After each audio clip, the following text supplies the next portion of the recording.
যদি আওয়ামী লীগকে নিষিদ্ধ করার প্রশ্নে কারো ধরনের মানে একটু সিম্পথি ক্রিয়েট করে, বুঝতে হবে he is not our people. সে বাংলাদেশের এনিমি, সে মুক্তিযুদ্ধের এনিমি, 24-এর গণঅভ্যুত্থানের বিরোধী। অতএব আওয়ামী লীগ নিয়ে কোনো আলোচনা নাই। নির্বাচন পদ্ধতি নিয়ে আমাদের আলোচনা হওয়া প্রয়োজন এবং গতানুগতিক ধারার নির্বাচন ব্যবস্থায় যারা 54 বছর পর্যন্ত লুটপাট করেছে, বিভিন্নভাবে অন্যায়ভাবে আমাদের উপরে চাপিয়ে দিয়েছে, সেই জায়গা থেকে বের হওয়াটা প্রয়োজন। আমি প্রথমেই খেলাফত মজলিসকে ধন্যবাদ জানাই এজন্য যে তারা একটা পদ্ধতি এখানে নিয়ে এসেছে, যেটা আমাদের ইসলামী আন্দোলন বাংলাদেশের যুগ্ম মহাসচিব আসাদুল ভাই ইতিমধ্যে বলেছেন যে এই আলোচনাটা অন্তত তারা এনেছে। এটা অত্যন্ত গুরুত্বপূর্ণ বিষয়। এখানে আমাদের মতের পার্থক্য থাকবে, মতামতের ভিন্নতা থাকবে, আর সেজন্যই গোলটেবিল বৈঠক। এই বৈঠকে যদি মতের ভিন্নতা ওনারা গুরুত্ব না দিতেন, নিশ্চয়ই তাহলে ভিন্ন মতের মানুষদেরকে তারা দাওয়াত না দিয়ে সোহরাওয়ার্দী উদ্যানে একটা সমাবেশ করে বলে দিতে পারতেন দিস ইজ ফাইনাল। তো আমরা সেজন্য ধন্যবাদ জানাই যে তারা ইউনিটি কনসেপ্টে আছেন, ইউনিটি উইথ ডাইভার্সিটি, যেটা মতনৈক্য সহ ঐক্যের ভিত্তি, যেটা তারা চাচ্ছেন, সেজন্য আমি ধন্যবাদ জানাই। আমার ব্যক্তিগতভাবে কয়েকটা মতামত আছে। এটা অন্যতম কারণ হচ্ছে আমি আলেমদেরকে পছন্দ করি। আলেমরা সবসময় নিগৃহীত হওয়ার অন্যতম একটা কারণ আছে তাদের পিয়ার পদ্ধতি না থাকা।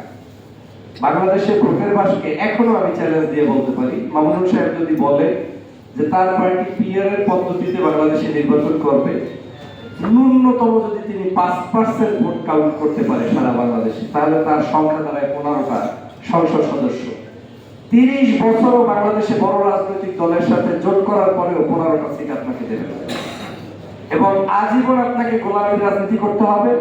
হয় আমি আওয়ামী লীগের হাত ধরবো, বিএনপির পা ধরবো, জাতীয় পার্টির করবো, এরকমই একটা ট্রেডিশন বাংলাদেশের বিগত 53 বছর 54 বছর রাজনীতিতে ছিল যে আমাকে কারো না কারো ভরসার পাত্র হতে হবে।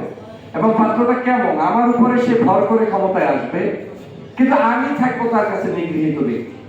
আর পিয়ার পদ্ধতি হইলে ভরসাটা হচ্ছে এমন, আমাকে কারো কাছে আমার জমি যাওয়া বর্গা দেওয়া লাগবে না, আমার কাছে মানুষ আসবে, আমার যা আছে তাই নিয়ে থাকবে। ভয়ের কয়েকটা কারণ দেখায় কিছু কিছু মানুষ। তাদের অন্যতম কারণ হচ্ছে এটাও একটা ষড়যন্ত্র। আপনাকে বলবে আওয়ামী লীগ আসতে পারে, অমুক ভোটার আসতে পারে, কি বলে সংখ্যা লঘু পিপলদের একটা সিট আসতে পারে। আপনারা এই বাংলাদেশে এখনো বিএনপির কাজে চড়ে, আওয়ামী লীগের কাজে চড়ে সব শ্রেণী পেশার মানুষরাই সংসদে যায়। তারা কোনো না কোনো উপায়ে, এই হাসানুল হক, নূর রাশেদ খান মেনন মেম্বারি ইলেকশনে ভোট পাওয়ার কথা না, কিন্তু এরা নৌকা মার্কা নিয়ে কিন্তু ইলেকশন করে সেখানে যায়। পিয়ার হলে আমি চ্যালেঞ্জ দিয়ে বলতে পারি এদের জিন্দেগিতে কোনোদিন স্থান আর এই সংসদেই থাকবে না। তো ভয়ের কি আছে? আওয়ামী লীগ যেখানে বাংলাদেশে নিষিদ্ধ হয়েছে, যেই দাবিটার জন্য মামুনুল হক সাহেবের দল শাহবাগে ছিল, আমি তো ছিলাম, আমার পাশে রাজীব ভাই বসা, তার সমাবেশে ছিলাম, ইসলামী আন্দোলনের সমাবেশে ছিলাম, শিবিরের সমাবেশে ছিলাম, আমাদের আতিক মুজাহিদ ভাই ডক্টর ওনারও অনুষ্ঠানে ছিলাম এনসিপি। তা আমি তো দেখেছি গণ অধিকার পরিষদের আমাদের নুরু ভাই আছে, তাদের আন্দোলনে ছিলাম। তো সবার তো একটাই দাবি যে আওয়ামী লীগ নিষিদ্ধ হতে হবে। কারণ আওয়ামী লীগ প্রশ্নে বাংলাদেশে যদি আপনি সার দেন, তাহলে বুঝতে হবে 24-এর গণ অভ্যুত্থানের আপনি পক্ষের লোক না। সোজা সাপটা কথা।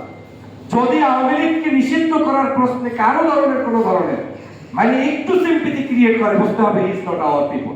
সে বাংলাদেশের এনিমি, সে মুক্তিযুদ্ধের এনিমি, 24-এর গণঅভ্যুত্থানের বিরোধী। অতএব আওয়ামী লীগ নিয়ে কোনো আলোচনা নাই। আমরা বরং সরকারকে বলতে পারি আমাদের এই দেশে প্রত্যেকটি রাজনৈতিক দলের নৈতিকভাবে উপরে থাকার জন্য, সংসদে প্রতিনিধিত্বের জন্য এবং কারো কাছে ধর্ণা করতে হবে না সেরকম একটা ব্যবস্থা করার জন্য আপনারা সংস্কার করে পিয়ার দিবেন।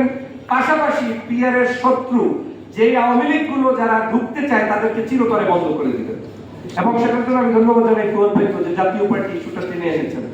এই জাতীয় পার্টি হচ্ছে আওয়ামী লীগের জন্যই তৈরি করা হয়েছে এবং এই 14 দল আরো যারা আছে তারাও তাদেরকে তৈরি করা হয়েছে এই বাংলাদেশে আওয়ামী লীগকে পুনর্বাসন করার জন্য। এবং বিগত দিনে তারা যতগুলো জোট করেছে, একটাও দেখবেন না যে আওয়ামী লীগের বাইরে কারোর সাথে করছে, শুরু থেকে এখন পর্যন্ত জাতীয় পার্টির ইতিহাস এরকম। তা আমি সেজন্য বলছি যে হ্যাঁ, জাতীয় পার্টির লোকদেরকে খারাপ বলছি না, সব লোক খারাপ না, আওয়ামী লীগের সব লোকই যে খারাপ হয়ে যাবে এমনটা না। তারা পারলে এখন এই বিভিন্ন রাজনৈতিক দল আছে, সেই সব দলের মধ্যে প্রবেশ করে দেশের জন্য, দেশের স্বাধীনতার জন্য লড়াই করবে। আমি সেই পক্ষে অবস্থান করছি। আমার মতামত হচ্ছে আমাদের এই বাংলাদেশে এই পদ্ধতিটা আসা উচিত। এখন আপনি যদি মনে করেন যে আমি আমার এই চাচাতো ভাই রাগ করবে, খালাতো ভাই মন খারাপ করবে, তাকেও আমার সাথে দরকার, এগুলো করে আমি ছাড় দিলাম, কিন্তু আপনাকে কেউ ছাড় দিবে। ওই জেলে গেলে এই দেশের আলেমরা সবাই রেগে যায়, মিছিল করলে সবার আগে তার উপরেই লাঠির ব্যত্রাঘাত হয়। আপনি নিশ্চিত থাকেন আমরা বহু সংস্কার, এই আওয়ামী লীগ ক্ষমতায় আসার আগে 2008 সালেও একসময় কথা ছিল 11 আসছে মানে বাংলাদেশ মনে হয় ওলট পালট হয়ে যাবে, ঘোড়ার ডিম হয়েছে। এখন পর্যন্ত সেই আওয়ামী লীগকে যখন ক্ষমতায় এসেছে 16 বছর পূর্বের শাসকদের চাইতেও জুলুমবাজ শাসক হিসাবে তিনি ক্ষমতায় এসেছেন এবং থেকেছেন। কারণ ওই সরকার যখন এসেছে সে দেখেছে যে বাংলাদেশে আমাকে টিকে থাকতে হলে জুলুমের বিকল্প নাই, আলেমদেরকে মুখ বন্ধ করার বিকল্প নাই, তিনি এই কাজটা করেছে। এখন যারা আবার আগামীতে ক্ষমতায় আসবে, যারা এখন আপনারা ফিস করে বলছেন পিয়ারের কথা, এই পিয়ার আমাদেরকে আবার ঘেড়ি চেপে ধরে আপনাদের মুখ বন্ধ করে দিবে আগামী যারাই আসবে। তোমরা এত সংস্কার চাও, এত কিছু চাও, এইসব হবে না, আমাদেরকে ক্ষমতায় থাকতে হবে। আমি যে কথাটা বলতে চাই, আমাদের এই পদ্ধতি মিক্স হোক কিংবা অন্য পদ্ধতি হোক, যে পদ্ধতি হোক, অন্তত পক্ষে মিনিমাম আপনারা সংস্কার ছাড়া, মিনিমাম যেখানে আপনার অধিকার নিশ্চিত হয় সেই অধিকার ছাড়া অন্তত পক্ষে আপনারা নির্বাচনে যাবেন না। যদি যান তাহলে আপনি আপনার পায়ে তুলার বাংলাদেশ।